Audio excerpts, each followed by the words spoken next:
నమస్తే, నేను మీ 7 వందలు చూశారు కదా. ఇది ప్రతి ఒక్కరికి వీడియో తెలంగాణ కాదు భారతదేశ వ్యాప్తంగా పంపించండి. అనేక భాషల్లో కూడా పంపించండి. ఎందుకంటే తెలుసో తెలియక మన అమ్మ నాన్నలు ఈ బొందలగడను పెట్టుకొని పూజించడం జరిగింది. నేను కూడా మొక్కాను మొన్నటిదాకా. ఇప్పుడు మొక్కడానికి మనసు ఒప్పట్లేదు. రోజు బాధపడే కన్నా ఒకరోజు తీసేద్దామని నిర్ణయించుకున్నాను. ప్రతి హిందువు ఆలోచించండి, స్వధర్మమే చాలా గొప్పది. మిగతా ధర్మాలను గౌరవిద్దాం, మన ధర్మాన్ని ప్రేమిద్దాం. ఇది భారతదేశం మొత్తం హిందువులకు చేరాలి. ప్రతి హిందువు మన బాయికాడ ఉన్న ఈ దర్గాలను తీసేయండి.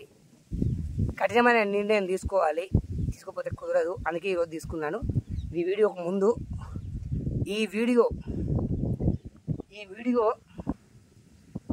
పూజ్యశ్రీలు శ్రీ రాధా మనోహర్ దాస్ గారికి అంకితం చేస్తున్నాను. ఈ వీడియో వారి కష్టానికి ఫలితం. ఈ వీడియో వారి హిందూ సమాజాన్ని చైతన్యం చేస్తున్న విధానానికి ఈ వీడియో కనుక ముందుగా శ్రీ రాధా మనోహర్ దాస్ గారి పాదపద్మకు నమస్కరించుకుంటూ ఈ బొందలగడను పూర్తిగా తీసేసిన తర్వాత మరొక వీడియో ఇస్తాను. జై శ్రీరామ్, జై హింద్, జై భారత్ మాతా, జై జవాన్, జై కిసాన్.